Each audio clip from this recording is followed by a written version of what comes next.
Paz do Senhor, meu povo! Estamos aqui para essa mesa sensacional. E antes de passar a vez para vocês, eu quero já agradecer a vocês por uma coisa que aconteceu quase agora. A gente acaba de ser eleito pela segunda vez o melhor estúdio de podcast de Paulista. Tudo isso graças a vocês. A gente recebeu mais de 150 votos lá. Então, muito obrigado. A gente é bicampeão. Ô, Nelson, pega só o troféuzinho aí pra gente mostrar o primeiro que a gente recebeu. Joga pra mim? Ah, tá bom. Esse foi o primeiro que a gente recebeu, ó, de 2022. Agora a gente vai ter dois, um de 2022 e um de 2023. Muito obrigado a cada um de vocês, tá bom? Toma. Vamos apresentar agora a nossa mesa, tá bom? Sempre como vai, começa daqui, aqui, e termina em mim, tá bom? Perfeito. É a segunda vez que eu tô aqui, né? Mas enfim, meu nome é Yuri Maranhão, sou psicólogo clínico e hipnoterapeuta também. Sou especialista em relacionamentos abusivos e narcisismo. E a gente tá aqui hoje para contribuir, né? Para disseminar esse conhecimento, que é tão importante a gente falar sobre isso para munir as pessoas de ferramenta para identificar como lidar. Enfim, a gente vai fazer um negócio bem massa hoje. Gente, meu nome é Gláucia, né? É um prazer estar aqui com vocês, participando dessa mesa para falar de um assunto que é tão importante, tão necessário, né? Principalmente nesse mundo que a gente vive, nessa época que a gente vive. Então, eu tô muito feliz pelo convite, agradeço aí a minha amiga Bia, a esposa do Alejandro, e vai ser muito bom. Eu sinto que vai fluir muitos assuntos importantes pra gente falar aqui sobre. Sou psicóloga clínica, trabalho com psicoterapia individual e de casais também. E é isso, é um prazer. Eu sou o Alejandro de Souza. Ninguém conhece. Ninguém conhece. Estamos aqui para essa conversa que eu tenho certeza vai ser bastante transformadora. Eu quero que você fique aí até o final. Vai surgir aqui muitas chaves poderosas que vai transformar talvez até o teu relacionamento que está no início tomando essa forma e que vai ser destravado. Eu sou especialista em comportamento, pós-graduando em neurociência e estou aqui para te ajudar. E meu nome é Diego e eu sou humilde âncora desse canal. Humilde, mas muito competente. Verdade. Bicampeão.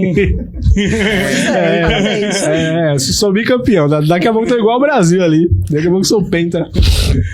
Vamos lá. A gente até brincou aqui antes que esse é um dos poucos podcasts que a gente não tem uma pauta definida. A gente vai deixar rolar. E eu já começo com a frase do Alejandro, que ele falou uma coisa muito interessante. Ele falou que talvez você que esteja no início do namoro, geralmente todo mundo diz que o início do namoro é as mil maravilhas, né? Flores, tudinho. Então vamos lá entender o que é um relacionamento tóxico e abusivo. Eita, aí a pergunta do milhão. Eu jogo a pergunta e vocês respondem aí, tá? Eu vou começar aqui rapidinho. Primeiras damas, claro. É verdade. Bom, relacionamento tóxico e abusivo, né? Duas coisas um pouquinho diferentes, mas que acabam indo na mesma direção. Eu gosto muito de falar com analogias, né? Então, tóxico, o que é tóxico? É algo que faz mal, que prejudica, que nos envenena, né?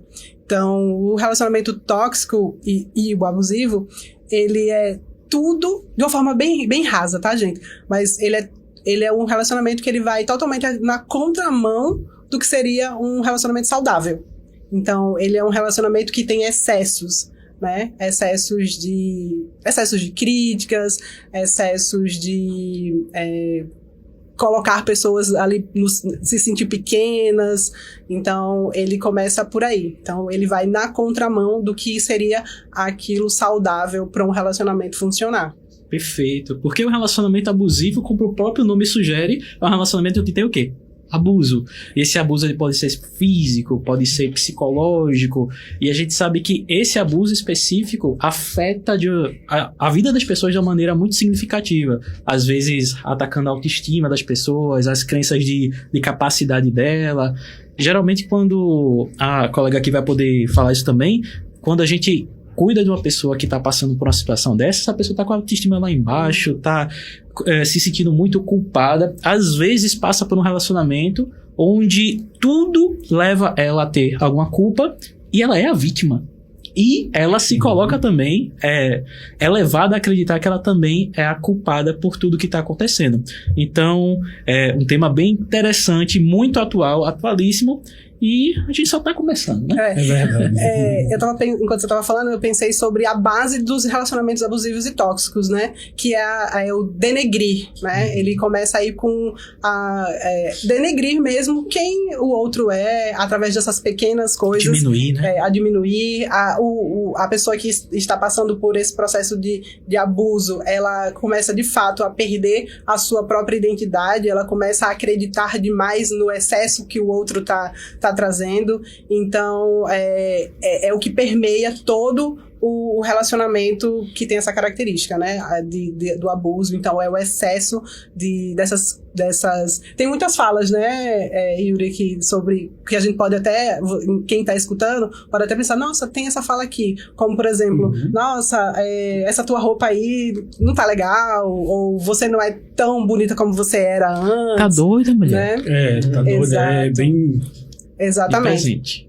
E aí é esse carregar, né, do peso que vai deixando o outro nesse lugar de até falta de identidade, né, de não se reconhecer mais enquanto pessoa, né, da pessoa se olhar no espelho e falar, mas quem eu sou? Porque ela começa a acreditar no que o outro tá falando dela mesmo.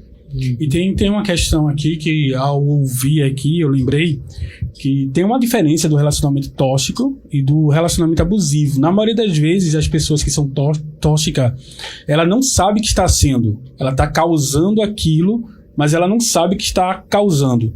Já o abusador é aquele que premedita, é aquele que analisa a situação para fazer o mal. Então, quando uma pessoa está debaixo de abuso, na maioria das vezes é uma pessoa que está premeditando fazer o mal àquela outra pessoa. Ela está articulando todo o relacionamento na base de fazer mal para outra pessoa. Perfeito. E esse ponto que ele trouxe é muito importante a gente fazer essa distinção, porque tem essa questão do abusivo que é, poxa, eu vou fazer com intencionalidade, vou maltratar, vou diminuir porque isso me dá algum prazer, mas tem também pessoas que acabam por ter essa manifestação de comportamentos abusivos, mas porque ela também está com vários problemas emocionais, vários problemas pendentes, isso vai se manifestar. É claro que se a gente está cheio de problemas, cheio de coisa para resolver, questão de rancor, raiva, irritabilidade, isso vai ser manifesto nos contextos onde a gente tá, em relacionamento, no trabalho, enfim. E aí já pega uma dica para o início de um relacionamento. Eu acredito que ninguém pode iniciar um relacionamento ferido ainda de outro relacionamento. Porque provavelmente você vai levar essas feridas para o próximo relacionamento. Às vezes você carrega a dor de um relacionamento, de uma traição, que você pegou ali mensagem no celular, e você tá com um parceiro novo, você tá ali prestes a viver algo novo e não vive por causa da carga do passado. Aí toca uma mensagem no celular do parceiro, não foi aquele parceiro que te traiu, mas só pelo toque do celular você lembra daquela traição e acredita que o mesmo está se repetindo.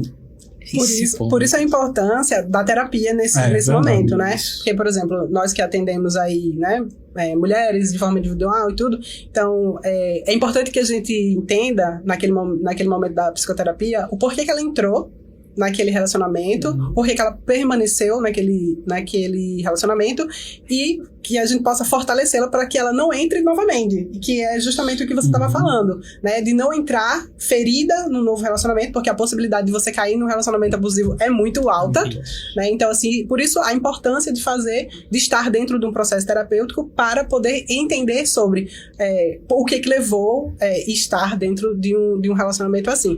E só puxando a sua fala, né, você falou sobre a questão da pessoa que às vezes, do abusador, ele ter consciência do que ele tá falando, e você falou também. Eu acredito muito que existem as duas partes, né? Aquele que tem a consciência e aquele que não tem a consciência. Aí entra na questão da pessoa que tem os problemas aí advindos ainda da base familiar, né? Sim. Que aí essa pessoa, eu acredito que ela tem, de fato, uma possibilidade de transformação, diferentemente daquele que já é na consciência, que você trouxe a questão do abusador, que aí realmente é muito mais difícil. E também eu queria ressaltar a questão do abuso, do tóxico, né? Que todos nós somos um pouco tóxicos, né? Todos nós temos um que ali de falar uma critiquinha, de brincar, que a gente usa a brincadeira. Mas, na verdade, existe um limiar entre você parar e brincar e aquela coisa que sempre, né? Que está acontecendo sempre, o tempo todo. Então, isso também é um sinal, né? De você prestar atenção. Se isso é uma brincadeira, se é uma coisa pontual ou se é uma coisa gradativa. Porque o gradativo faz toda a diferença no final, né? É o que vai te machucar, é o que vai realmente te causar dor, é o tempo em que aquilo acontece. É verdade. Se a gente parar pra... Vou botar um pouquinho mais pra perto aqui. Ah, certo. Vou tocar um tema um pouquinho polêmico aqui, né? Mas, por exemplo, isso que ela falou é de suma importância. Uma relação abusiva, ela não vai começar abusiva, não. Ela começa de pouquinho em pouquinho. E pra ser um pouquinho mais enfático, um feminicídio, ele não nasce como um feminicídio, nasce como uma degradação, e ele vai começando a questão do denegrir a imagem, do maltratar, às vezes é um grito, a violência psicológica é algo muito presente nesse tipo de relação. Enfim, só um outro ponto que a gente estava falando agora, eu acho muito importante salientar, a questão da gente se tratar após terminar um relacionamento. Por quê? Como a colega estava falando aqui, é muito fácil a gente terminar um relacionamento e já encontrar uma outra pessoa. O problema é que se você não está se cuidando, a probabilidade de você começar a entrar num ciclo vicioso, começar a repetir esses padrões é muito alta. E, às vezes, a gente até está cercado por amigos, assim, de pessoas que querem ajudar a gente. Por exemplo, eu atendo muita gente e eu já ouvi muita história. Fulana, tu terminou esse relacionamento, tu tava há muito tempo presa. Bora sair, bora extravasar, bora fazer, bora acontecer, amiga. Não sei o que. Aí o que acontece? Passa uma semana, 2, a menina tá com outro abusador. Caramba. Um outro sem futuro. Um outro sem futuro. É que eu sou dramático. Vamos lá, então a gente falou de início de relacionamento. Alguém que é tóxico ou é abusivo, quais são os sinais que ele pode dar, então, no início do relacionamento? Porque, como eu disse, no início do relacionamento tem muito esforço pra conquistar tudinho. Então, no início do relacionamento, o que é que pode surgir de sinais que a gente pode ficar atento? Olha, eu vou falar... sempre tem sinais. Desde o começo. Algumas mulheres, elas podem até falar, né? Não, mas não tinha. Não tinha. Ele sempre dá. Né? Aos poucos. Tem muita... os sinais, ele vem muito carregado na fala, né? Através da comunicação. Que a mulher, né? O homem, porque também a gente tem que abrir um parênteses aqui, não existe abuso só do homem para a mulher, mas também da mulher para o homem. Mas ele vem carregado aí na fala, em pequenos gestos, que não é notado ou percebido por causa do amor, né, inicial, que você acabou de falar. Quando você começa um relacionamento, você tá apaixonado por aquela pessoa, você ama aquela pessoa, então você tem essa tendência a ignorar os fatos, né? Você tem a tendência a negligenciar as pequenas coisinhas. Mas os sinais, eles são dados através de uma fala, através de uma crítica, né, do comportamento, exemplo, né? Não vai não na casa da tua mãe isso, tua mãe aquilo, e ela não gosta de mim, né? Então, assim, você vai segregando algumas coisas que você acha que nem é nada, mas imagina, você tá impedindo aquela pessoa de estar, às vezes, com quem ela gosta, vai diminuindo, às vezes, a questão do convívio social, né? Pode vir através de... A mulher quer sair com os amigos, não vai hoje não. Então, assim, sempre dá sinais. Sempre. São vários. A questão da possessividade no início também. Ele gosta demais de mim, ela gosta demais. Enfim, tem a questão até das brincadeiras que a gente vai fazendo no início do relacionamento, que são algumas brincadeiras depreciativas, que às vezes são em relação a peso, em relação à inteligência ou às conquistas da outra pessoa.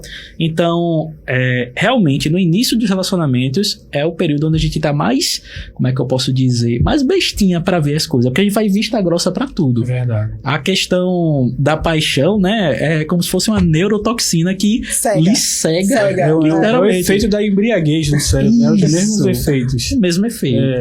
Da embriaguez. Eu vejo assim, a Gláucia colocou aí a crítica, assim, tem gente que leva pra crítica construtiva, mas em um relacionamento inicial precisa se observar muito isso.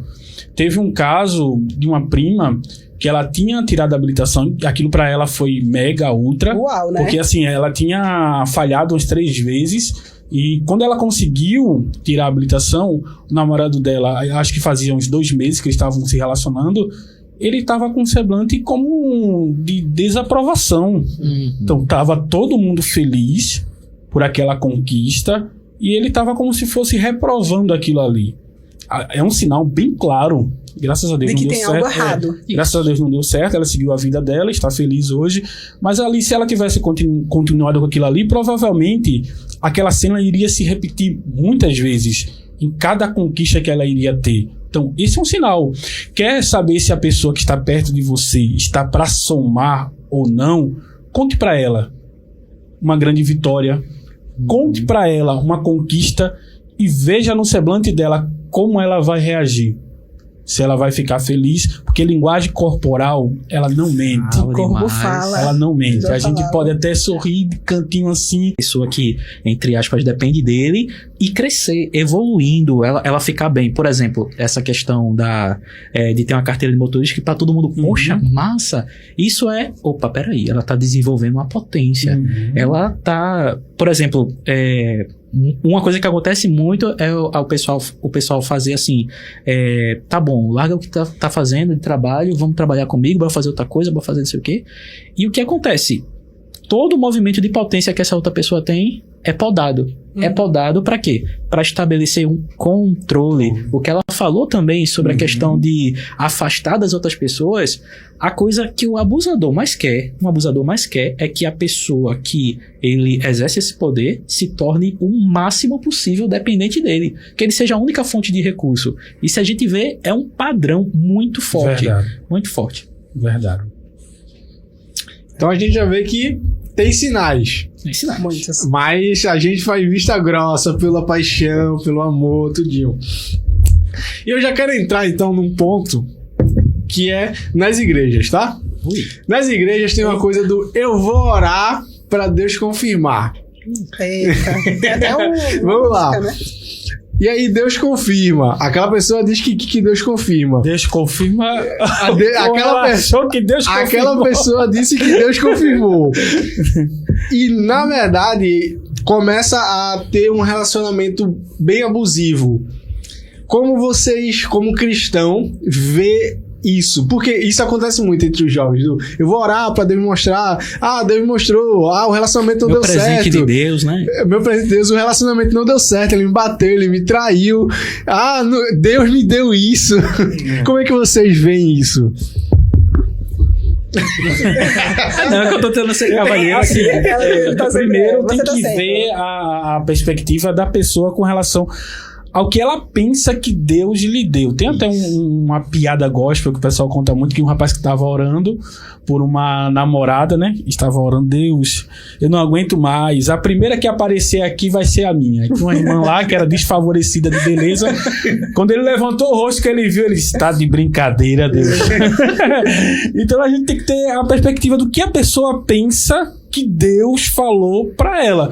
Porque, na verdade, o que ela tá querendo é corresponder aos seus anseios. A completar uma necessidade, às vezes, até emocional. Tem pessoas que procuram um relacionamento aquilo que ela não teve no pai. E você percebe que, assim, círculos de relacionamento se repetem muito com os círculos familiares. Tem pessoas, às vezes, que teve um pai alcoólatra e acaba casando com alcoólatra também. Isso é em gama muito alta dentro de consultório. Pessoas que repetem os ciclos familiares. Então, às vezes ela está querendo corresponder a um anseio próprio e acredita que aquilo ali é Deus.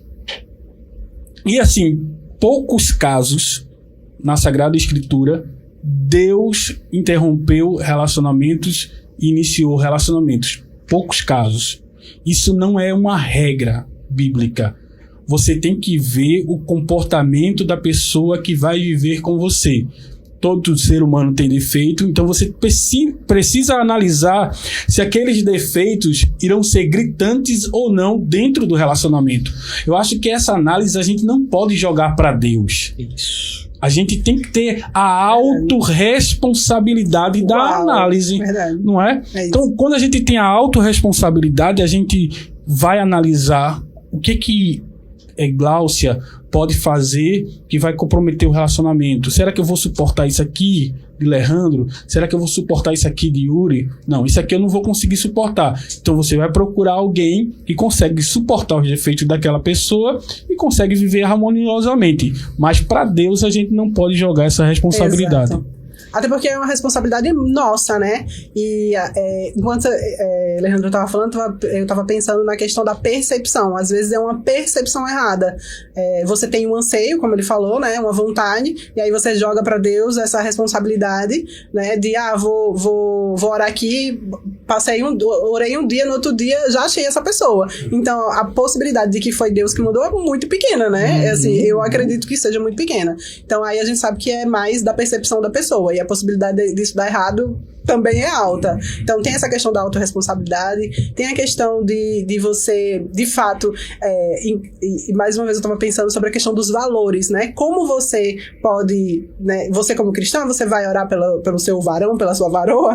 Então o que você tem que fazer? Você tem que alinhar, você tem que pensar naquela pessoa para alinhar os seus valores. Então aí é um bom caminho. Então eu vou orar, mas eu também vou entender quais são os meus valores enquanto pessoa e vou buscar uma pessoa que tenha uns valores pelo menos parecidos com o meu. Diminuir essa questão da exigência por perfeição, porque às vezes a gente vai atrás de uma pessoa e a gente quer a pessoa perfeita, e pessoas perfeitas a gente sabe que não existe. Isso. Então, eu vou me relacionar com alguém que seja ali pareio comigo, que tem uns valores ali dentro daquilo que eu aceito, né? Você falou sobre aceitação, então até aqueles defeitos ali pra mim não são tão ruins assim, não ferem os meus valores, então tudo bem. Então eu acredito que seria esses pontos, alinhar os seus valores, né? Primeiro entender sobre os seus, pra depois ver o que você vai suportar do outro. Perfeito, porque assim, a gente não pode usar Deus como um mecanismo pra gente se eximir da culpa, se dá errado as coisas, né? Uma coisa que acontece muito no meio cristão é a questão de, Deus está preparando, Deus vai mandar. Não, Deus pode mandar, mas a questão é, Deus não vai mandar uma pessoa perfeita. Ele também dá a liberdade da gente escolher. Como ela mesma falou. A questão, tá bom, bora ver os valores. Como é que fulano trata os amigos? Como é que fulano trata os pais? Como é que fulano lida com as coisas da igreja? Ele é uma pessoa engajada, é uma pessoa que os valores combinam com os meus? Aí, se não, não dá certo. Eu lembro que quando eu casei, a gente foi buscar uma orientação do pastor da gente, né? Aí ele fez um mini curso, né, pra casar, um negócio assim. Ele chegou pra mim e falou assim, olha, Yuri, tem coisa que você gosta que você não gosta, né? Pronto. Quando casar, vai piorar 10 vezes mais, tá bom? É verdade. Aí eu, tá bom. Aí ele, é suportável? Aí eu, e casei. Então, essas coisas a gente precisa ter uma noção. Às vezes a gente fica esperando uma pessoa perfeita, assim, mas a gente esquece também que o que é que eu tô fazendo também pra ser esse presente de Deus na vida de um varão ou de uma varoa que vai chegar.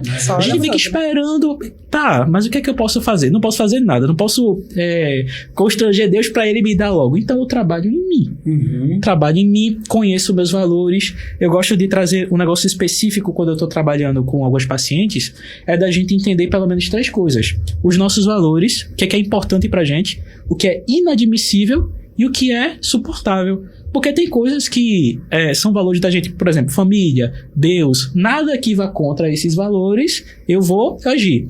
E tem coisas que pra mim são inadmissíveis, que eu não quero contato com pessoas que tenham certas práticas. Inegociáveis, né? Não é negociável pra mim.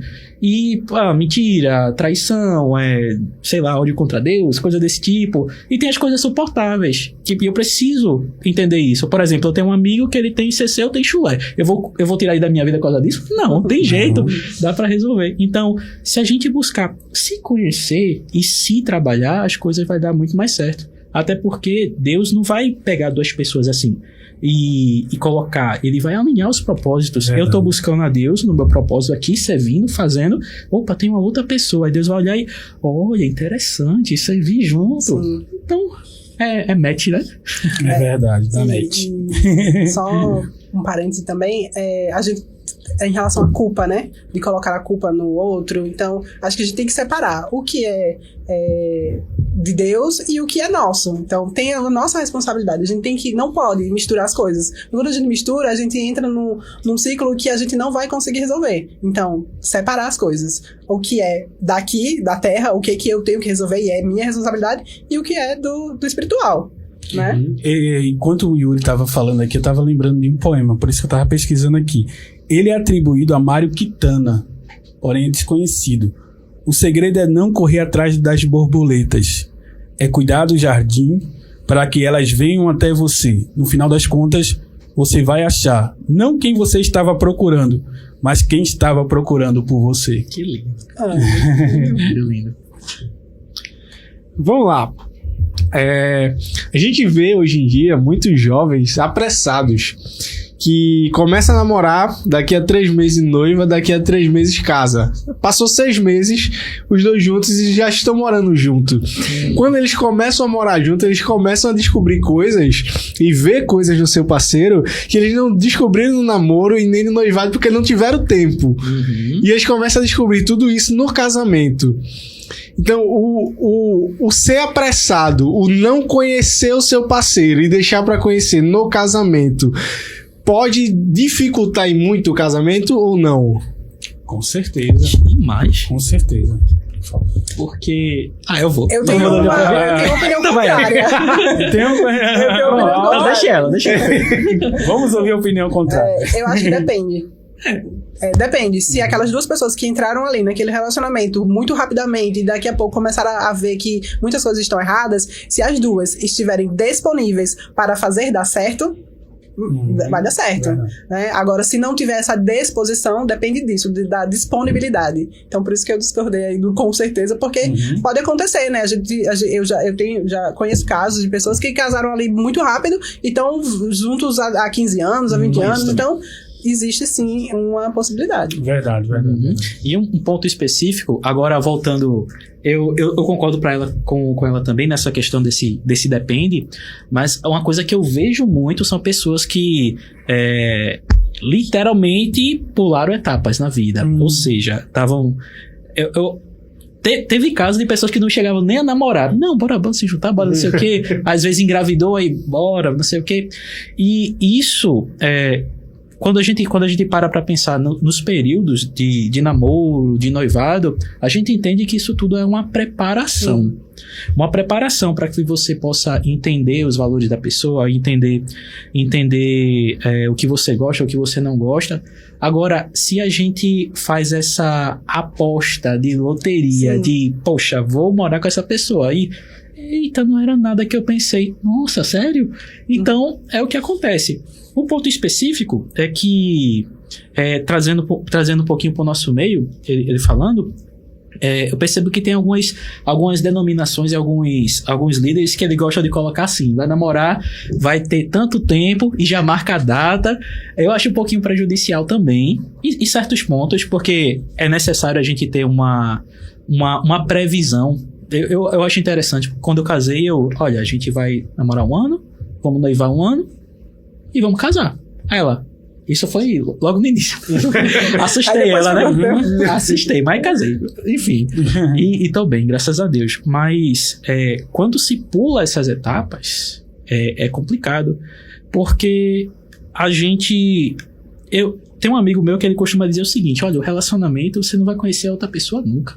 Você se conhece e você vai aprendendo se conhecendo com essa outra pessoa, porque às vezes você passa uma vida com a pessoa, mas às vezes você não conhece ela completamente. Então, é algo a se pensar. Então, a gente pular essas etapas é realmente complicado. A gente precisa saber muito bem onde é que a gente tá pisando. Sim. Acredita assim. Eu gravei aqui algo que o Yuri falou, que para mim foi sensacional, sobre a questão da amplificação dos defeitos pós-casamento. E de fato, quando a gente passa a conviver com a pessoa, a gente percebe que defeitos que antes era tolerável já começa a ser insuportável, que não é tão simples assim administrar certas coisas que eram fáceis administrar no namoro. É tanto que no período da pandemia, quando as pessoas precisaram ficar em lockdown, precisaram conviver, Divórcio. o índice de divórcio aumentou muito. Por quê? Porque as pessoas precisaram conviver. Antigamente as pessoas saíam para trabalhar, a maioria das vezes de 6 horas da manhã, chegava de 5, 6 horas da noite, ia descansar, não convivia. Então, quando passaram a conviver, começaram a perceber que certas coisas eram inadmissíveis. Então, resolveram trilhar o caminho da separação. Então, é fácil conhecer uma pessoa em pouco tempo? Não é.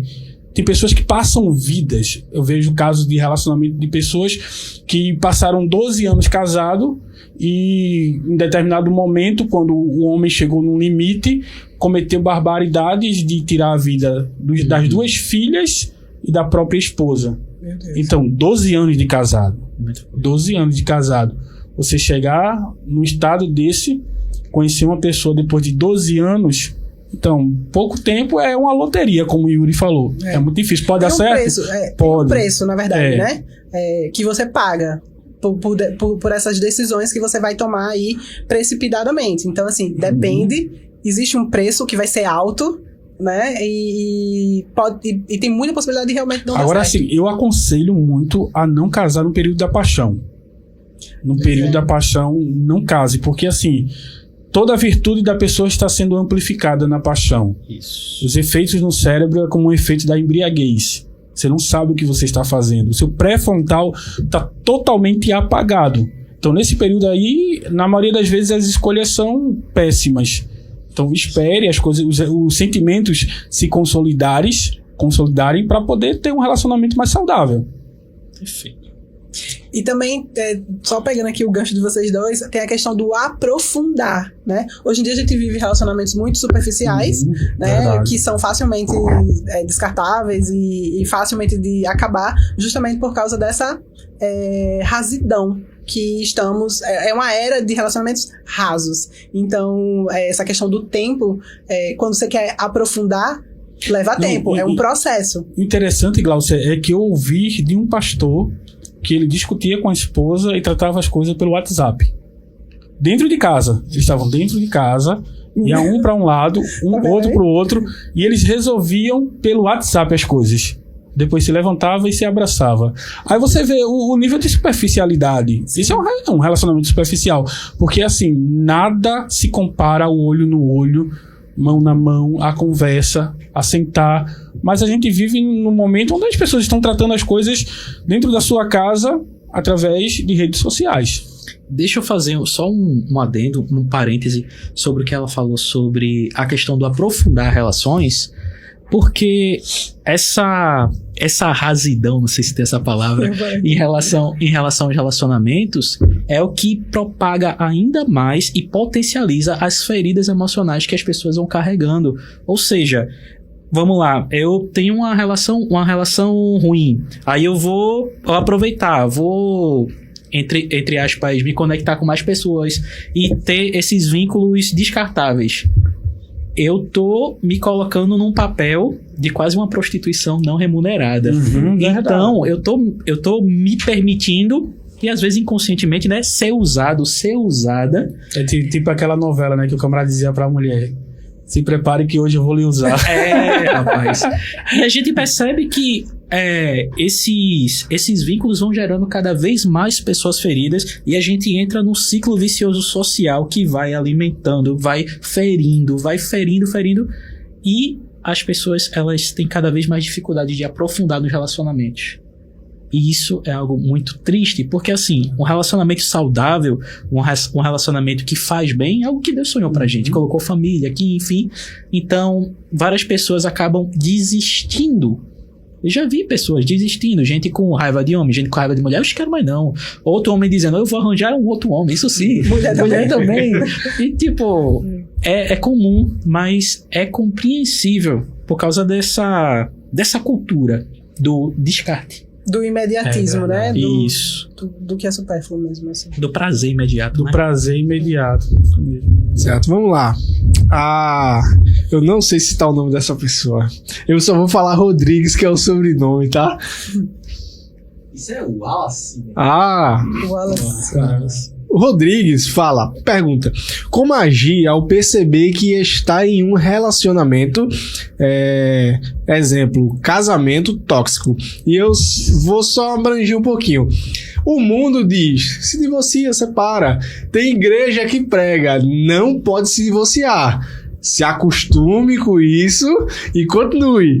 E tem o do meio que depende. Eu tô no meio. Você separa não pode não. Eu tô no meio. Então, como... Eu também. E assim, e é bíblico. Posso começar pela questão do divórcio? Ou... Se for puxar pra pergunta, Mas vai pode. puxar Então pra tá bom. pergunta. Há textos bíblicos que são mal interpretados e que foram mal traduzidos. João Ferreira de Almeida fez um trabalho excelente ao traduzir a Bíblia, porém ele ainda estava aprendendo o hebraico.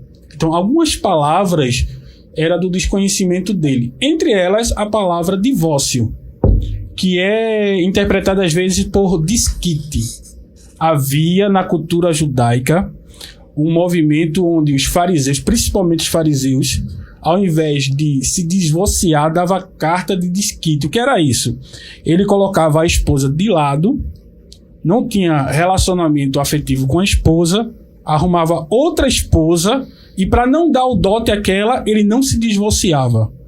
Quando Malaquias vai dizer que Deus odeia o divórcio, é essa cultura que Deus está odiando. Do homem que deixa a mulher de lado e não quer se divorciar dela por causa de dinheiro e arruma outra e despreza aquela. Esse tipo de conduta Deus odeia, que foi traduzido erroneamente por divórcio. Aí eu entro na questão dele. Se o relacionamento é tóxico, ainda tem como restaurar esse tipo de relacionamento através da terapia de casais, não é? Quando é abusivo, já é mais grave. Eu aconselho a se separar. De um abusador, de uma abusadora, eu aconselho a se separar. Por quê? Porque essa pessoa vai drenar a tua energia o tempo todo. Isso. Você não vai conseguir ser feliz, você não vai conseguir respirar, você não vai conseguir se desenvolver emocionalmente, porque essa pessoa vai estar drenando a tua energia emocional o tempo todo. Ou ela vive uma transformação na vida e passa a viver feliz dentro do casamento, o abusador, ou o único caminho é se separar. Porque essa pessoa ela não está feliz consigo mesmo. Qual é a regra da palavra de Deus sobre o amor? Amar a Deus acima de todas as coisas e ao teu próximo como a ti mesmo. Então, a segunda regra do amor é amar a si mesmo. Porque eu só posso amar o meu próximo se eu me amo.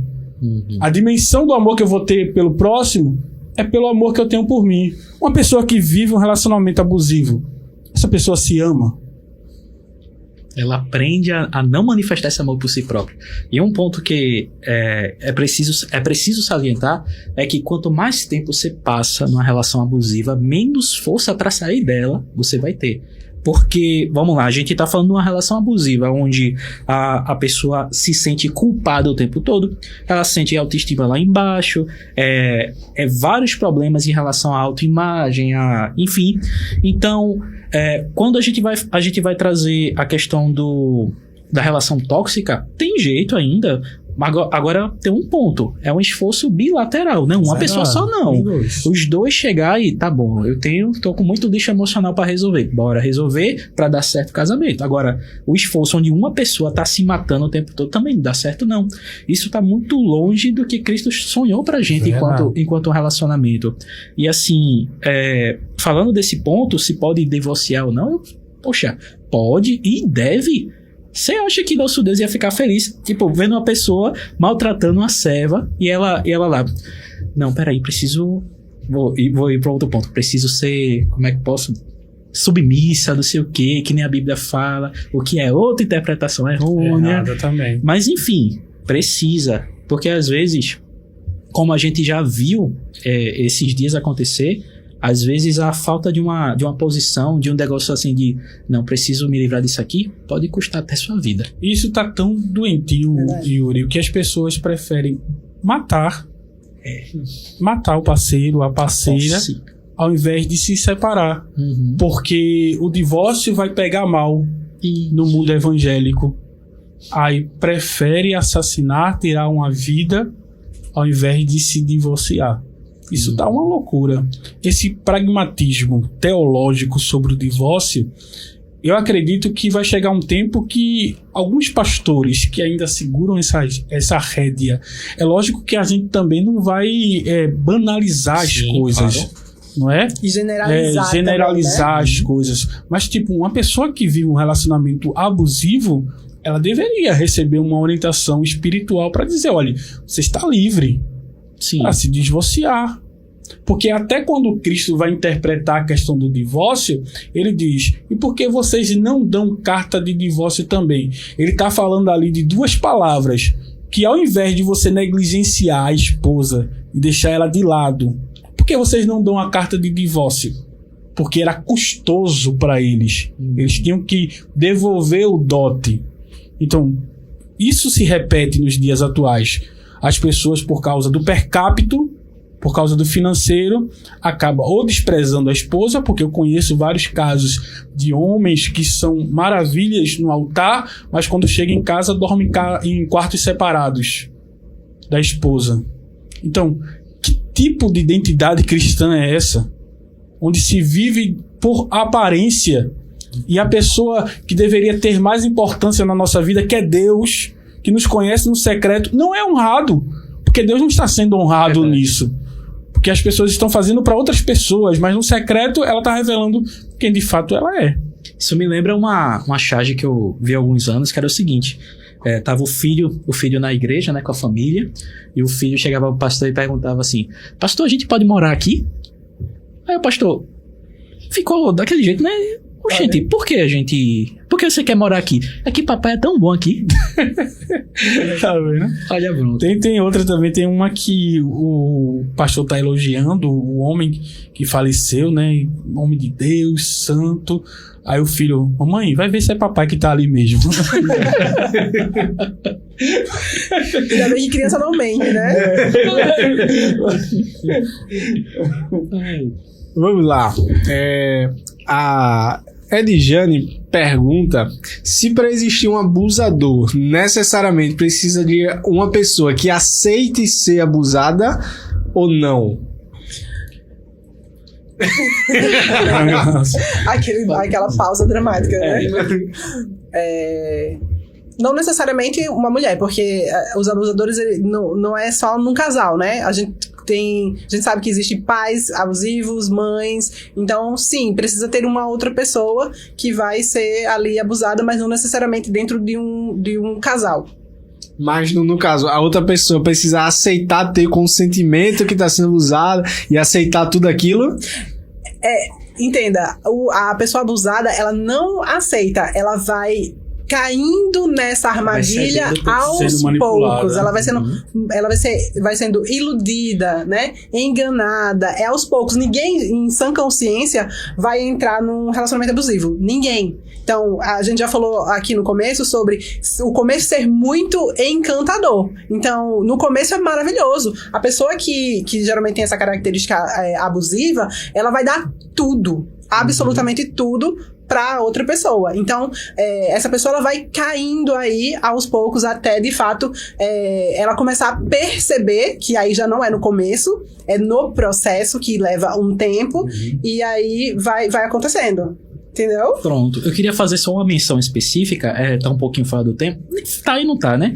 Que quando a gente trabalha narcisismo, tá vinculado à questão de relacionamentos abusivos, tem uma fase, que é logo no início, que é isso que ela tá falando, que a gente chama de love bombing, que é bombardeio de amor. Justamente para que a pessoa vá tirando todas as defesas dela, para que ela pense, para que ela literalmente se vicie nesse outra pessoa. Da questão do se apaixonar, enfim. E a partir disso, depois que essa pessoa tá apaixonada também, aí é que o outro começa a tirar a máscara e começar a tratar mal. Mas nesse ponto da questão de a pessoa precisar aceitar ser a vítima, ser manipulada, é um processo que ele é construído. Um processo que é construído. E assim, a questão do abuso ele pode acontecer em diversos contextos. Pode acontecer na família, pode acontecer no trabalho, na igreja. Tem pessoas que têm... Como é que eu posso dizer? Às vezes tem muita necessidade de validação do outro e tem uma dificuldade em se posicionar.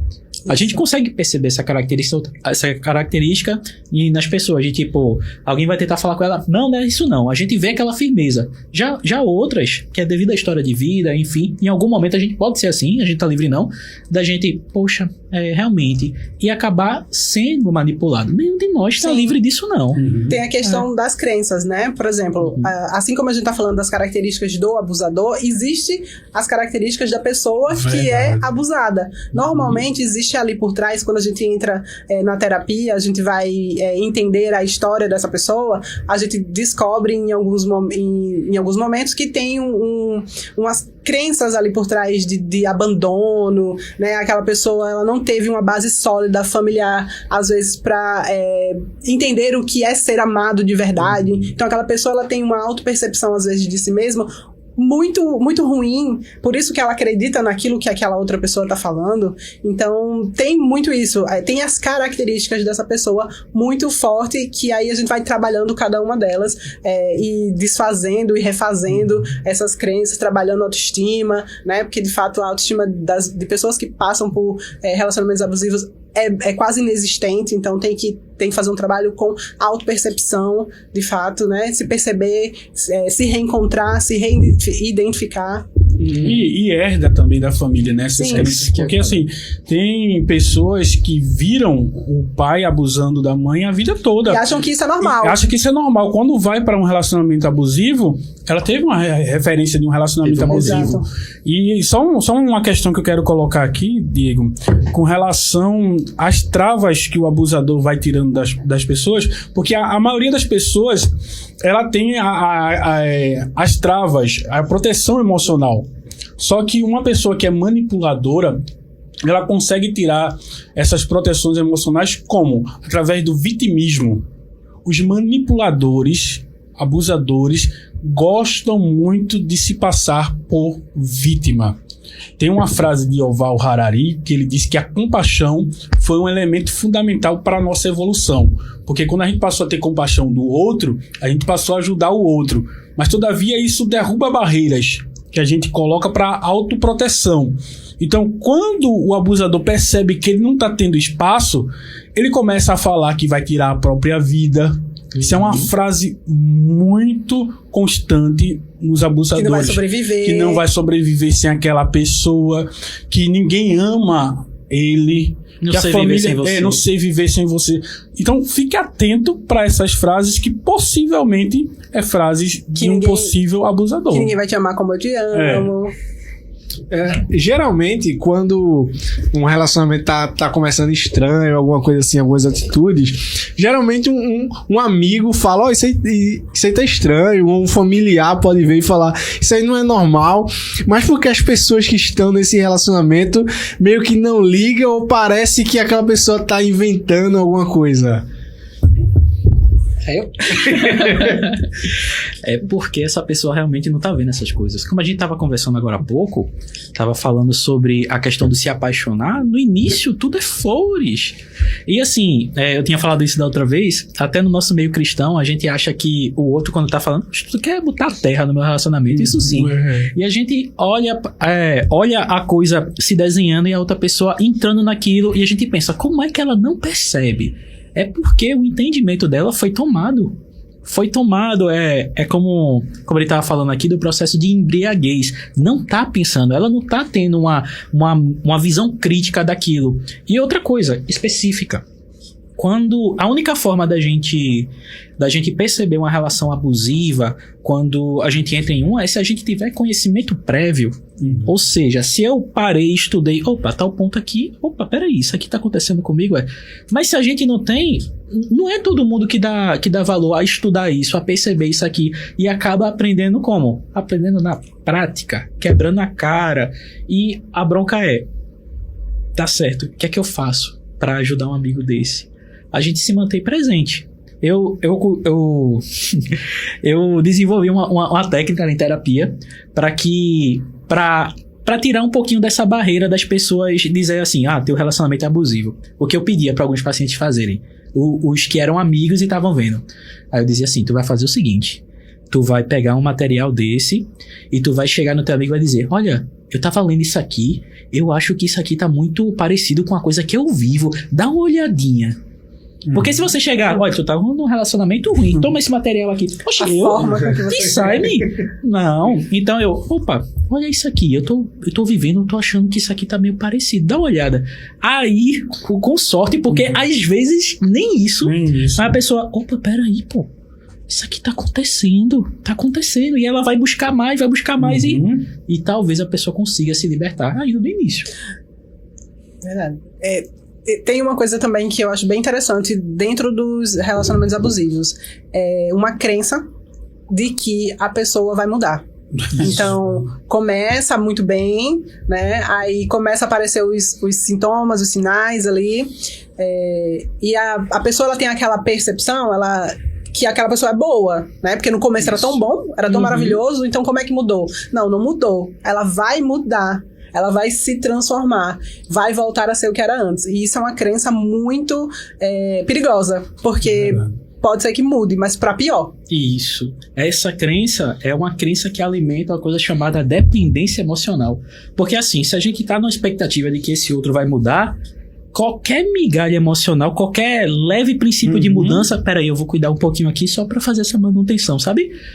Então, isso vai dar o quê? Vai dar esperança pra pessoa e faz a manutenção da dependência emocional. E quanto mais nesse processo de dependência você tá, mais, como é que eu posso dizer? Mais você vai querer esse abusador e ele vai perceber isso, ele vai tratar mal. É um processo de dominação, né? Isso. Dominação e controle.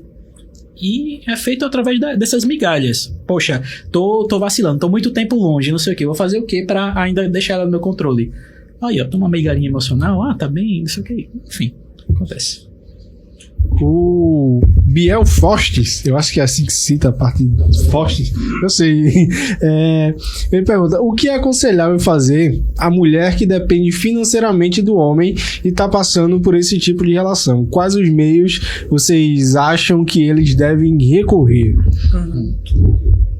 Eu tenho duas coisas que normalmente eu trabalho em terapia, né? Então já vamos rasgar o ouro aqui, que é para as mulheres que estão aí vendo, elas já tomarem nota. E isso é uma psicoeducação mesmo, né? Assim, é isso que você tem que fazer. Criar uma rede de apoio forte, que vai te ajudar naquilo que você precisa. E entender o que você faz de melhor, por que você parou de trabalhar, se parou de trabalhar, né? Se trabalha, fortalecer esse vínculo de trabalho para não perder, ou então buscar algo melhor. Então, duas coisas: rede de apoio de pessoas que podem te ajudar e cair de cabeça naquilo que você pode fazer para ter um suporte financeiro seu, proveniente de você mesma. Perfeito, eu assino embaixo isso que ela falou sobre a rede de apoio. Às vezes é a família, enfim, porque assim, um relacionamento abusivo, ele vai tentar afastar você das pessoas. Então, a Vai gente... conseguir. E vai conseguir, isso que é triste. Então, a gente pode buscar essa rede de apoio da família, buscar também terapia também, buscar ajuda jurídica também para um eventual divórcio, isso acontecer, e também voltar a trabalhar. Eu costumo dizer o seguinte, as pacientes, a maioria são mulheres, então eu já pergunto no início, olha, tá estudando, tá fazendo o quê, tá se capacitando, tá trabalhando, e uma coisa que eu ouço é, não, mas eu acho que não estudar não é pra mim mais não sei o quê, ou seja, o relacionamento, aquela dinâmica, ela acabou tirando os sonhos dela, acabou tirando a vontade, aí eu falo assim, não, poxa, estude. Aí ela, não, mas eu não quero mais não. Às vezes a pessoa com, às vezes, menos de 40 anos. Eu digo assim, não dá pra estudar, dá. Eu posso dizer isso, eu tenho uma paciente que eu uso ela como modelo, assim, pra inspiração das outras pessoas. Enfim, essa minha paciente, ela tá fazendo 2 faculdades ao mesmo tempo, e ela tem mais de 50 anos. E eu digo assim, ela é mesmo... Ela já inspirou muitas vidas, como eu posso dizer, indiretamente, sabe? Então... Rede de apoio, buscar trabalhar, se capacitar para que a gente possa desenvolver, além de uma autonomia emocional, uma autonomia financeira. Que por muitas vezes a dependência financeira é um passo para a questão de sair um relacionamento abusivo. Porque imagina, a gente tá num relacionamento onde eu sou completamente dependente. Pra tudo, eu queria dinheiro pra isso, isso aqui. Então, a gente também tá se treinando a ser dependente. E pra desfazer isso na nossa cabeça depois fica bem complicado. Eu lembrei de uma coisa aqui também que é bem, bem importante. Isso que a gente tá falando sobre a utilidade, né, de trabalhar. Acho que desenvolver um senso de utilidade nas mulheres ou em quem realmente, né, passa por abuso é fundamental. Então, você se sentir útil, porque dentro da relação, às vezes você é tratada de inútil, né? E você tá acreditando nisso. Então, por isso que é importante também, dentro do processo terapêutico, a gente fortalecer essa autoestima da mulher, no sentido de você tem uma utilidade. E o trabalho, o trabalho é importante, a questão financeira, mas você pode buscar essa utilidade fora também. Você pode servir. A gente tá falando aqui, né, de pessoas que são cristãos. Então, você pode servir na igreja, você pode servir pessoas, né? Você pode ser útil, pode oferecer aquilo que você faz de melhor pro outro. Isso vai te dando aí fazendo uma base boa, importante para que você consiga sair. Teve um caso do ano passado de uma brasileira que casou com um norte-americano. E assim, quando a gente fala sobre abuso, eu lembro muito desse caso, porque ele tirou ela praticamente de perto da família, levou ela para os Estados Unidos. E aí é um caso bastante complexo, porque ela está em outro país, uma outra cultura e totalmente distante da família. E para piorar, ela tinha 2 filhas do primeiro casamento, tinha 2 filhas. Para piorar, ele fez com que ela brigasse com a família, com a mãe, que era um dos maiores apoios dela, e ela vai para os Estados Unidos. Quando ela vai para os Estados Unidos, ela começa a sofrer abusos, a filha dela começa a sofrer abuso, porque até então, quando ele estava no Brasil, ele demonstrava ser uma pessoa totalmente diferente. Só que quando ele conseguiu o que queria, ele começou a abusar tanto dela como da filha. Então, quando vocês falam aqui sobre o apoio familiar, eu acho que esse vínculo, ele nunca pode ser quebrado. Você que está nos escutando agora, que está iniciando um relacionamento, nunca permita que a pessoa que está com você quebre o vínculo familiar que você tem, porque vai ser um ponto de apoio caso algo aconteça. No caso dela, ela conseguiu falar com a mãe, conseguiu reatar o laço com a mãe, ao ponto que a mãe mandou a passagem, e um momento em que ele se descuidou, ela fugiu com as filhas, voltou para o Brasil. Quando ele chegou aqui, ele conseguiu a guarda das meninas. Eu lembrei desse caso porque ele foi muito repercutido, porque ele ainda conseguiu a guarda das meninas. Você lembra desse caso, Glaucia? E as meninas tiveram que ir para os Estados Unidos. Eu acho que ela ainda está nessa luta de trazer as meninas de volta. Então, esse vínculo familiar você nunca pode deixar de ter. E se caso deixou, vá reatar, porque vai ser um apoio para um momento como esse. Perfeito. Eu acompanho um caso que é esse escritinho, só que o país foi o outro. Então, a gente percebe esse intuito de literalmente deixar a vítima sem ter pra onde correr. Você não vai pra canto nenhum mais. Tipo, o local onde essa outra pessoa, essa vítima que eu atendi, eu precisava fazer a terapia com ela às 7 horas da manhã, que era 8 horas da noite lá. Era 11 horas de fuso horário. E ela tava lá sozinha, sem nenhum apoio. A gente conseguiu trazer ela pra cá. A gente foi... deu uma enrolada no abusador. E o que aconteceu? Ela conseguiu vir pra cá. E essa questão da questão dos filhos, tem um negócio que se chama Tribunal de Haia.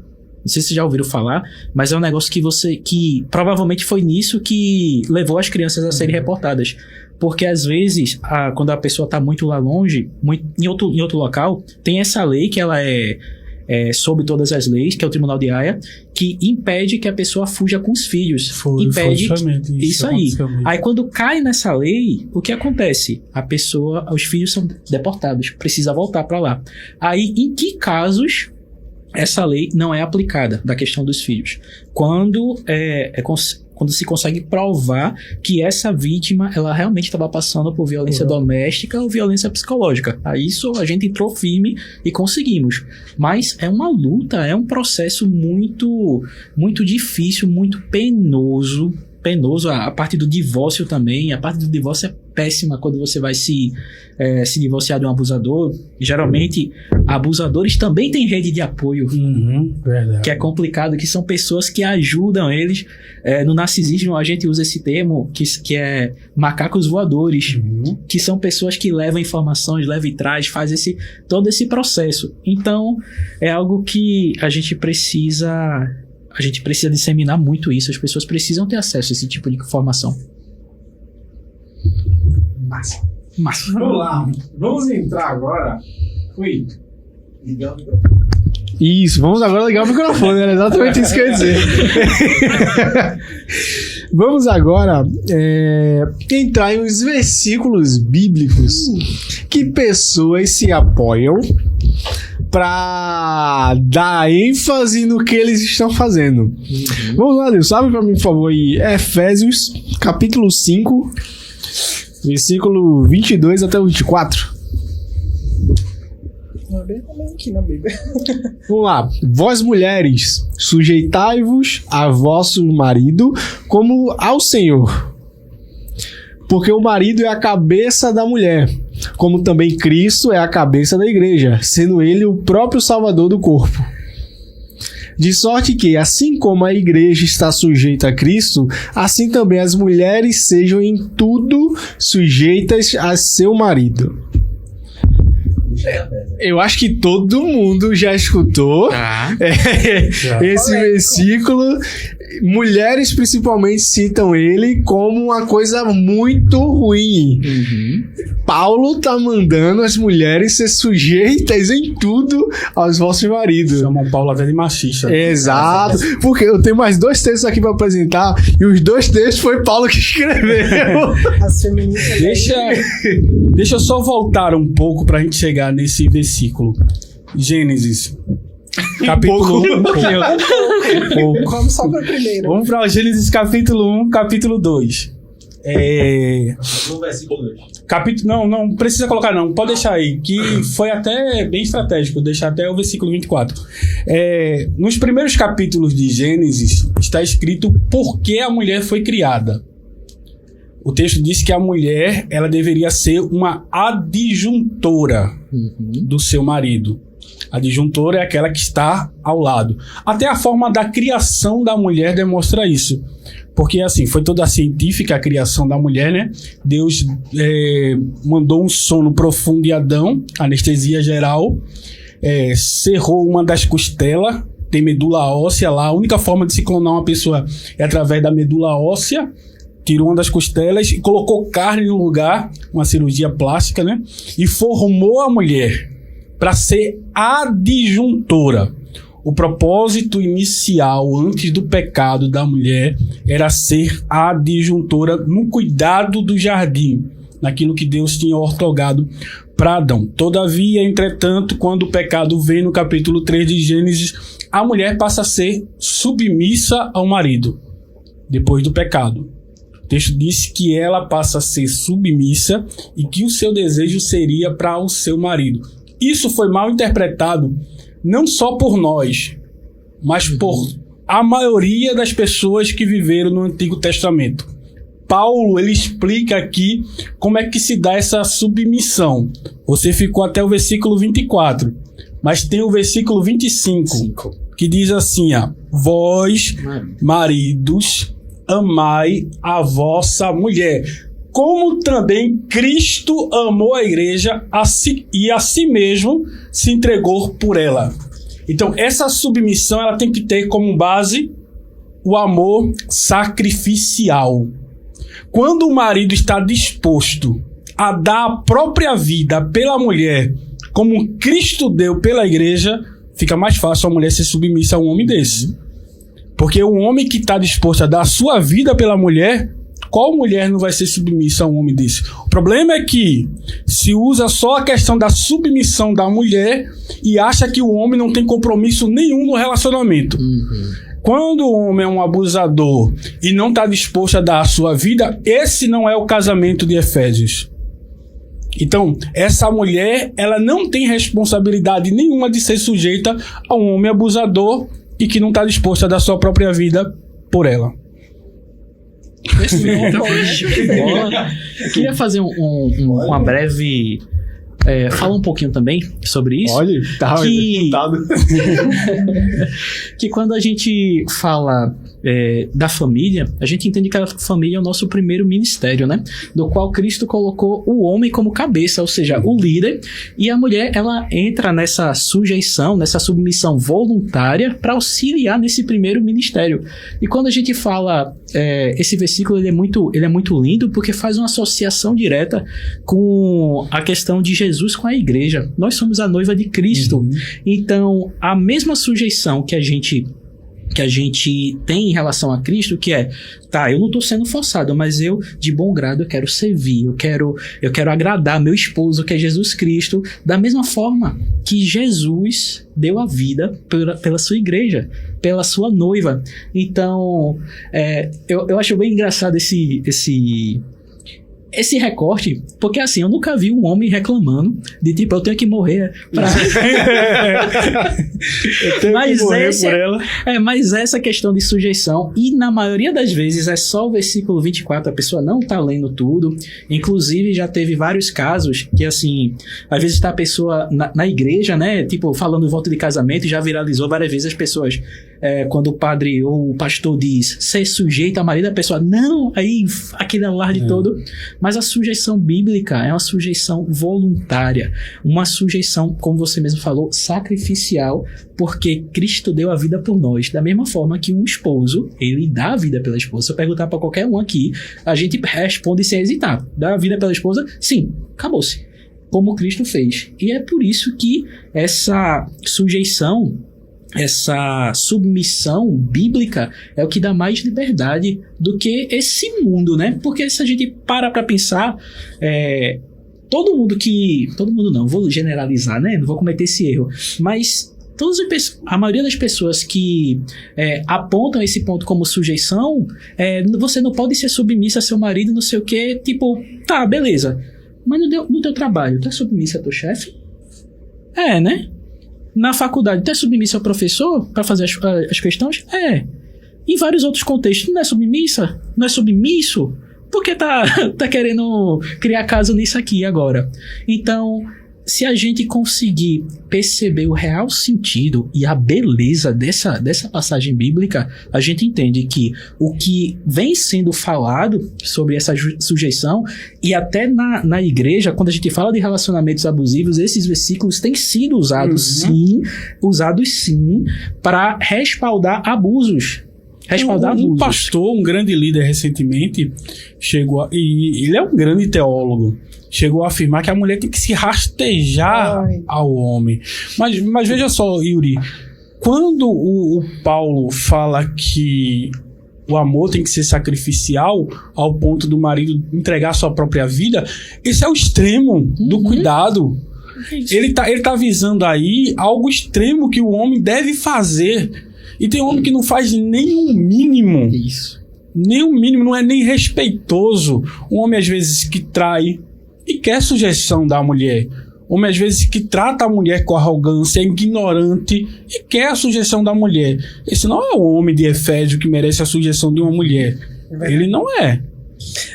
Eu só quero... Vocês falaram muito lindamente aqui, eu fiquei só olhando pro lado. Mas, enfim, eu acho que existe 2 papéis. O do homem e o da mulher. Então, sempre é focado no que a mulher deve fazer. Mas existe o papel do homem. Então, é claro, tá claro aí. O homem tem a sua autorresponsabilidade, que vem primeiro, e a mulher também tem a sua autorresponsabilidade, que vem depois. Não é assim que tá aí? Então, para que a submissão aconteça, precisa acontecer esse outro papel aqui também. Né? Então, existem 2 papéis e que levam a cada um a sua autorresponsabilidade. Perfeito. E o bom é que a Bíblia deixa bem divididinho, o que cada um faz. Claríssimo. Marido, tu pode até morrer, tá? Porque tu tem que amar tua mulher como Cristo amou a igreja. A mulher, seja submissa ao homem. Filhos, honra teu pai e tua mãe. Então, cada um tem o seu papel. Agora também tem uma questão cultural, né? Porque vivemos numa sociedade patriarcal mesmo, do homem, né? Então, acredito que vem muito fortemente essa questão sempre do direcionamento para o que a mulher deve fazer e se esquece um pouco desse papel que é tão importante ou até mais do que o da mulher ser submissa. Até porque a Bíblia não manda a mulher morrer pelo homem. Isso. Ele não manda os filhos morrer pelos pais.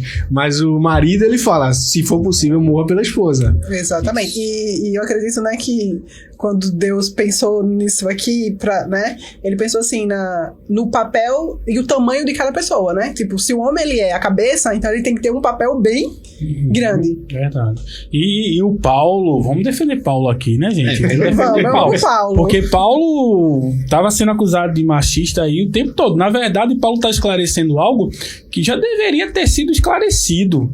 Que na cultura judaica, a mulher era tida como propriedade. Tipo, eu tenho um cavalo, eu tenho uma esposa. Eu tenho um terreno, eu tenho uma esposa. O que Paulo está fazendo aqui, escrevendo a Efésios, ele está quebrando essa cultura de dominação. Isso não foi só na cultura judaica, porque eu assisti algumas reportagens dos anos 95, 96, onde atores famosos falavam que valorizava mais o cavalo dele, isso a mulher do lado dele, sentada. E a plateia rindo, que valorizava mais o cavalo do que a esposa, que vinha primeiro o cavalo. Ainda há culturas hoje que e ainda há sim. culturas que têm essa mentalidade. Então o que Paulo está fazendo aqui é ampliando a visão sobre um relacionamento sadio. Como é que ele deve funcionar? Parabéns, Paulo. Show de bola. Vamos lá. 1 Coríntios, capítulo 14, versículo 34 e 35. Esse capítulo 14 é massa. Vamos lá. Isso. As mulheres estejam caladas nas igrejas, porque lhes não é permitido falar, mas estejam sujeitas, como também ordena a lei. E se queres aprender alguma coisa, interrogue em casa a seus próprios maridos, porque é indecente que as mulheres falem na igreja. Vamos para contexto, né? Contexto. Texto fora de contexto é pretexto para heresia. Então vamos para o contexto da época. O que Paulo está falando aí? Paulo está falando de uma sinagoga, é traduzido igreja, né? Paulo está falando da sinagoga onde só sacerdotes, levitas ou rabi poderiam falar. O que Paulo está falando é no contexto de sinagoga. Então, justamente dentro desse contexto aí, as mulheres ela não tinham autorização para falar. Isso acontece em mais algum momento no Novo Testamento? Não acontece. É uma situação isolada. Pelo contrário, a gente vai ver no Novo Testamento mulheres que se destacam, tanto no serviço, como na diaconia, como servindo apóstolo. O ministério de Jesus foi patrocinado por mulheres. Mulheres ricas patrocinavam o ministério de Jesus. A igreja primitiva cresceu através das mulheres. O que Paulo está expressando aí é uma realidade do seu tempo. Paulo é um homem que é fariseu, filho de fariseu, que vive numa cultura judaica, onde a sinagoga só aceita homens falar. Ele está expressando a realidade do seu tempo. Eu, Leandro, se eu fosse falar esse texto na atualidade, eu iria dizer: vós homens ou mulheres que pregam na igreja, ensinem a verdade. Porque dentro do meu contexto, do contexto de Leandro, homens e mulheres pregam na igreja. Mas se a gente fosse transportado para o tempo de Paulo, a gente só ia ver homens. Então a gente está expressando uma realidade do nosso tempo. Paulo é um homem do seu tempo. Mas em momento nenhum ele está expressando aqui uma verdade do cristianismo. Uma verdade da palavra de Deus. Ele está expressando algo que acontece no seu tempo e que ele está vivenciando, que ele está vendo. Pronto. E tem um outro ponto aí, Alejandro, que é sobre a questão de que contexto essa mulher está falando. Porque se a gente voltar lá em Coríntios 11, Paulo vai falar que as mulheres oravam e profetizavam na igreja. Justamente. Então já cai por terra essa questão de que ela não podia falar. Mesmo quando a gente analisa esse contexto, vai ter uns versículos anteriores que vai falar o seguinte: até 3 pessoas ao mesmo tempo vão poder estar profetizando durante a sinagoga, e que não era dado, ou seja, como é que eu posso dizer, a mulher ela era instruída a não falar, a não inquirir no lugar do próprio marido. Por exemplo, esse contexto fala assim: tá, eu sou o marido, eu sou a cabeça da minha casa. Eu tô aqui na sinagoga, tem os profetas aqui, eles estão falando, eles estão profetizando. Então, eu sou o líder aqui da minha casa.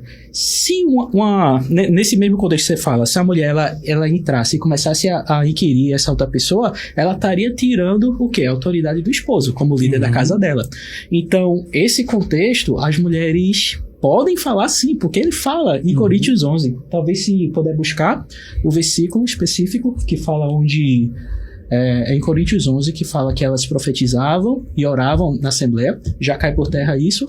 Mas também tem esse segundo ponto, que era para não tirar essa autoridade do marido como cabeça, que já era falada por Paulo desde esse tempo. Inclusive o Vinícius Andrade fala aqui, inclusive existem muitas igrejas que não ordenam mulheres falarem com base em Coríntios capítulo 14, versículo 34. Aí já é outro debate. Outro podcast. Achou aí, Nelson? Deixa eu ver aqui, tá? Coríntios 11. Acho que é 11. Não. Então, enquanto isso, a gente vai... Chat, tá da Bíblia. A gente vai aqui. A gente tem quase 20 minutos de entrevista só faltando, tá? Mas, rapaz, Então... tá tão bom. Sabe que era só 20 minutos que a gente tava conversando. Não, a gente tá conversando há 1h36 já.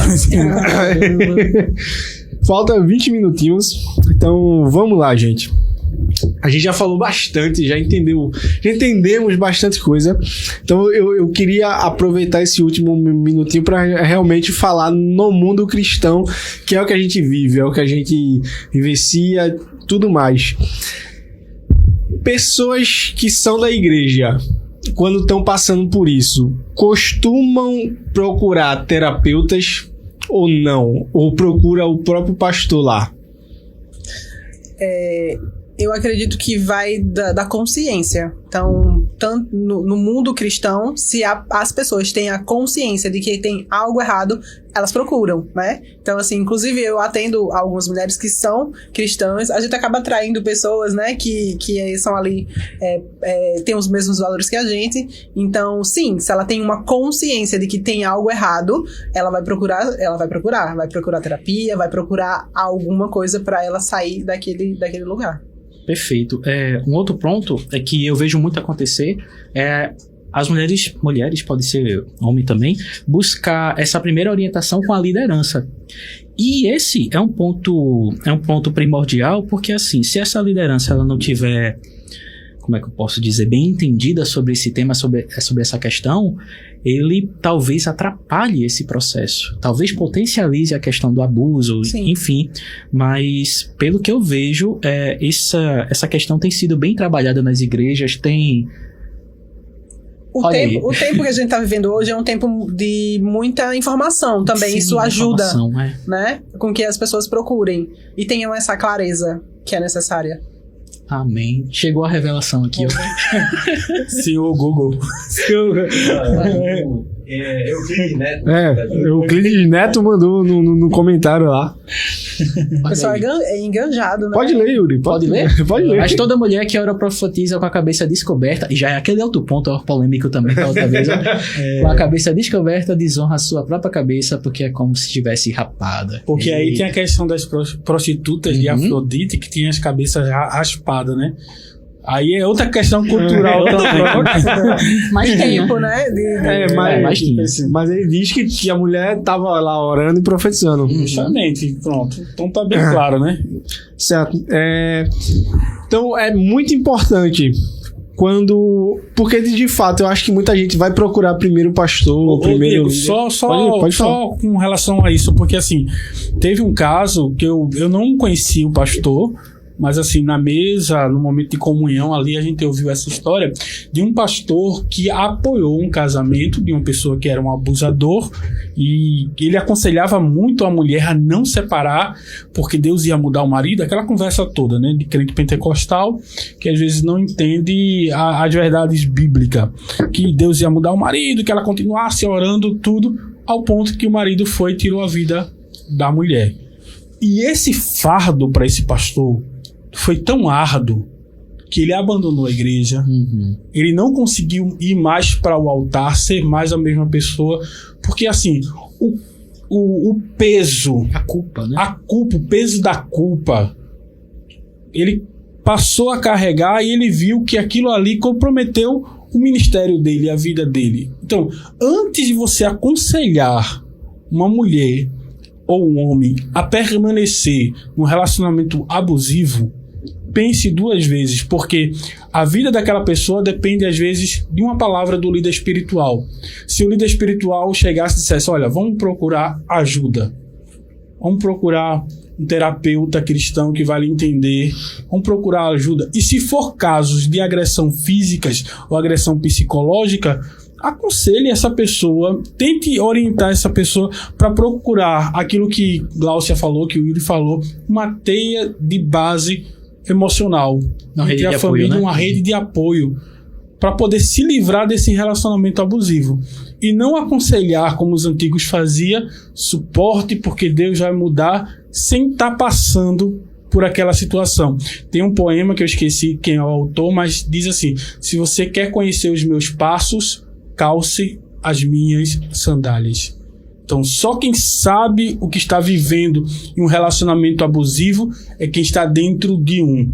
Isso. Às vezes o pastor tem uma realidade totalmente diferente, um relacionamento sadio, saudável, e quer comparar o relacionamento dele com o relacionamento daquela pessoa e acaba colocando um fardo que não existe na palavra de Deus sobre o ombro daquela pessoa. E às vezes não.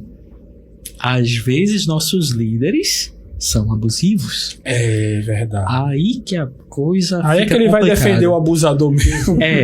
Porque assim, é muito fácil, como você estava falando, olhar a vida do outro, enfim, mas essa é uma realidade que a gente vivencia nesse tempo. E, vamos lá, teve casos recentes, né, pastor que assassinou enfim. Então, isso tudo precisa ser cada vez mais difundido. As pessoas precisam saber, precisam entender. E um ponto específico, eu até fiz uma postagem brincando esses dias, e se eu percebo que o meu pastor, que o meu líder é abusivo, é narcisista, não sei o quê, olha, ele já tá com a rede de apoio pronta. Muito forte. E tipo, geralmente a gente acredita muito isso de meu pastor, de defender, às vezes. Então, olha, fuja, se priorize. Se priorize, se cuide, busque um outro local. Eu não tenho nenhuma ressalva para falar sobre isso, não. De tipo, olha, tá complicado, você conseguir identificar, tá realmente claro, olha, busque outro local. A gente já chegou a conversar aqui antes em algumas mentes motivadas que pastor não necessariamente é psicólogo, como todo mundo costuma dizer. Pastor é psicólogo, pastor é administrador, é um monte de coisa, mas não necessariamente. A não ser que ele seja formado em psicologia. Então, é interessante o pastor direcionar a ovelha a um terapeuta, porque vocês de fato têm as ferramentas para tratar. Dê a César o que é de César, né? Então, assim, a gente tem que colocar as pessoas em cada lugar. Então, se existem psicólogos que trabalham com questões emocionais, com transtornos de fato, leva pra eles, né? Porque pra nós, que nós sabemos lidar e sabemos direcionar, muitas vezes a gente faz só uma clarificação daquilo que você já sabe, né? Então, assim, nós somos instrumentos. Nós servimos com o nosso trabalho, mas nós somos um instrumento que vai ajudar, auxiliar a você fazer uma tomada de decisão. Nós não aconselhamos, né? Nós fazemos você fazer a reflexão, né, e tomar a sua própria decisão. Qual é o momento que de fato a gente vai ter uma participação mais efetiva? É quando a gente percebe num momento de psicoterapia que aquela história está oferecendo um perigo eminente de morte, um perigo de fato, assim, que vai atentar contra a vida daquela pessoa. Então a gente vai e faz um trabalho mais efetivo. Gente, perdi a palavra. Mas é isso, entende? Teve até um caso de uma vez, um pastor, a gente estava conversando sobre essa questão, que pastor também é psicólogo, e o pastor disse: em que momento Jesus levou uma pessoa para o psicólogo? Eu disse: aí a comparação ficou difícil, né, pastor? O senhor quer se comparar com Jesus? Porque assim, Deus usa cada um segundo a sua capacidade. Você tem que ter capacidade para desenvolver os talentos que Deus lhe deu. Você pega o apóstolo Paulo. Paulo evangelizou vários reis, porque Paulo era capacitado para evangelizar reis. Pedro evangelizou quantos reis? Nenhum. Porque Pedro não tinha capacidade para evangelizar um rei. A gente acha que talento é dado segundo a vontade soberana de Deus. Mas se você vê a parábola dos talentos, você vai ver que Deus deu segundo a sua capacidade. E aonde é desenvolvida essa capacidade? Dentro do reino. Se a pessoa é um psicólogo, Deus vai dar talentos àquela pessoa dentro da capacidade daquela pessoa. Você é um comunicador, Deus vai lhe dar talento dentro dessa sua capacidade. Mas Deus não vai dar talento a ninguém que não tem capacidade para desenvolver aquele talento. Simples. Perfeito. Paulo mesmo vai dizer, não tô lembrando qual a carta específica, mas que ele chamou alguns para mestres, para doutores, para evangelistas. Então, realmente não tinha psicólogo naquela época, né? Ele queria se comparar com Jesus. É engraçado. Me lembrei de uma coisa aqui, que o próprio Davi, ele fazia a terapia com ele mesmo, né? Ele dizia assim pra ele quando ele tava triste: por que tá abatida a minha alma? Por que te preocupa dentro de mim? Espera em Deus. Ele fazia a autoterapia, né? Esse processo. E outra coisa, quando a pessoa chega para um pastor, claro que dá para ter um período dele acolher, né? Até porque se eu sou, vamos lá, uma ovelha, eu chego pro meu pastor, eu tô querendo uma compreensão dele. Então, ele ter esse momento de ouvir e orientar. Beleza, ouvi, beleza, enfim, eu vou orar por você, falar algum versículo, alguma coisa, mas, olha, o profissional para isso é o psicólogo, é o psiquiatra, enfim. Então, a gente ter essa noção de que pastor é pastor, mas ele não é psicólogo, não. E a gente tem isso na nossa cultura de dizer... que todo mundo é psicólogo, né? Todo mundo. Todo mundo é psicólogo, não entendo. Enfim. Mas é algo que pode ser feito. Enfim, esse acolhimento inicial, só para a pessoa se sentir realmente acolhida, né? Como o nome propriamente diz. E essa pessoa ser direcionada para um terapeuta, um profissional qualificado. Coisa boa. Deixa eu só ler um texto aqui. Marcos, capítulo 2, versículo 17. Palavra do mestre. Vai colocar na tela? Marcos, capítulo 2, versículo 17. Jesus diz assim: ouvindo isso, Jesus lhe disse: Não são os que têm saúde que precisam de médico, mas sim os doentes. Eu não vim para chamar justos, mas pecadores. Quem é que precisa de médicos? Os doentes.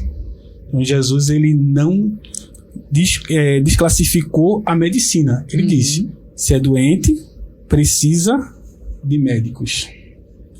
Muito bom. Gente, estamos chegando ao nosso finalzinho já. Mas tá tão gostoso. Né? Ficaríamos aqui horas. Eu vou pedir para cada um das suas considerações finais e que as considerações finais de vocês sejam o seguinte, para que vocês dêem conselho de uma pessoa que acha que está em um relacionamento abusivo ou que conhece alguém que está, como é que eles podem sair disso, tá bom? Então, a gente começou as apresentações assim, aí a gente agora faz o inverso, tá bom? Pronto. Então, começa pelo Alejandro. Primeiro eu quero ressaltar aqui as duas dicas, tanto da Gláucia como do Yuri aqui. Primeiro, faça aquela dica que eu achei sensacional do Yuri. Pegue lá, se você tem um amigo que está passando por um momento como esse, pegue lá umas características de um abusador, vai lá, leva para aquela pessoa. Foi o que Natan fez com o Davi. Foi, Natan foi inteligente, porque se Natan dissesse que Davi era adúltero, ele tinha ido pra espada, ele foi com uma parábola.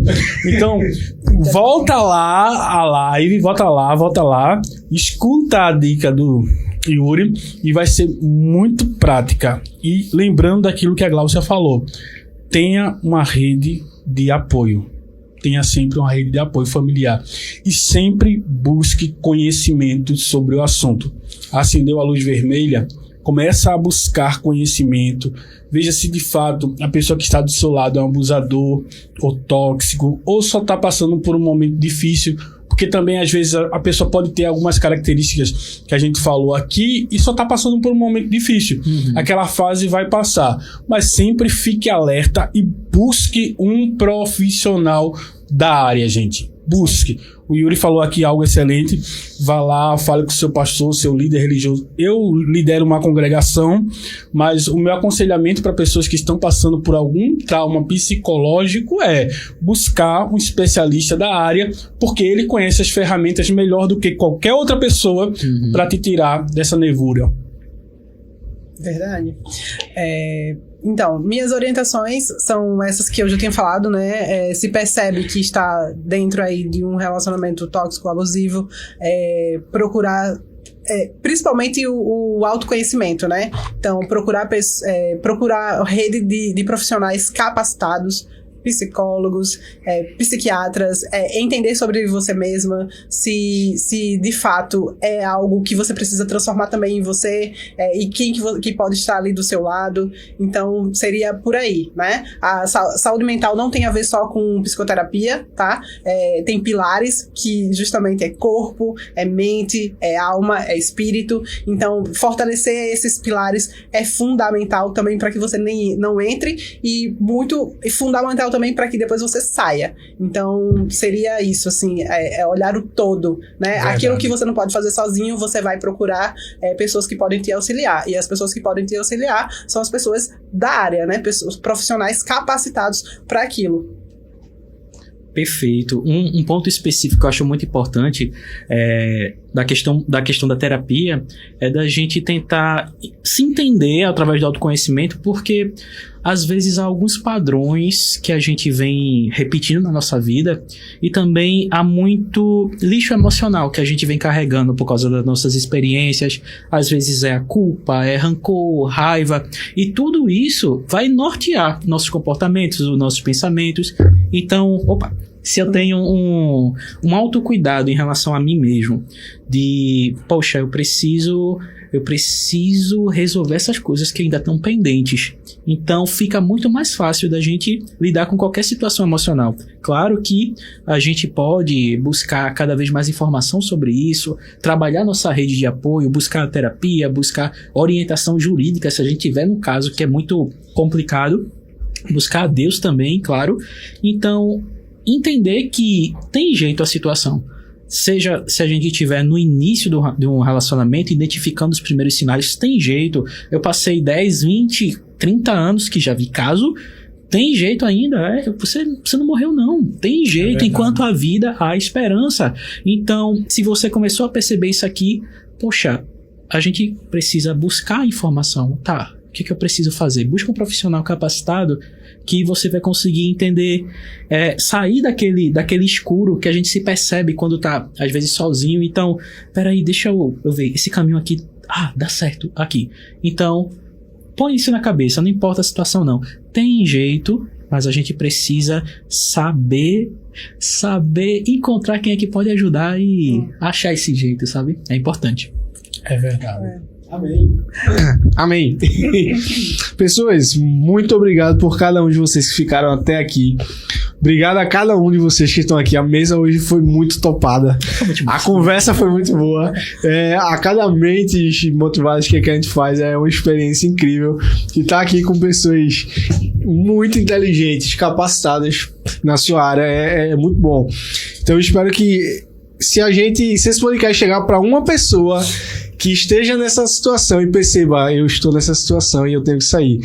A gente ganhou essa noite todinha. É verdade. Eu preciso falar uma coisa aqui Pode que ficou falar. na minha cabeça enquanto os meus estavam falando. Existe uma palavra que ela é fundamental para tudo isso que a gente tá falando aqui, que é a ação. Você precisa agir. Não é só saber, não é só entender, mas você precisa agir, que é o movimento, se movimentar. Perceber o que está dentro disso, haja, faça, né? Se movimente. Verdade. Então, se tu tá nisso, como o Yuri falou, não é tarde não, sai, vai ser feliz, porque quem tá num relacionamento abusivo não tá sendo feliz, vai ser feliz, como o Leandro falou, ama a Deus acima de todas as coisas e depois ama o próximo como a ti mesmo, se ama pra poder espalhar amor, e é pra isso que Deus nos chamou, é pra isso que a gente tá aqui. Então, gente, muito obrigado por essas quase 2 horas, não chegou a 2 horas não, quase 2 horas que a gente tá aqui. Novamente, muito obrigado pelo prêmio a qual vocês nos deram novamente. E segundo, tem um QR Code lá na pontinha que passou aqui o tempo todinho. Deus que tá tentando apontar errado.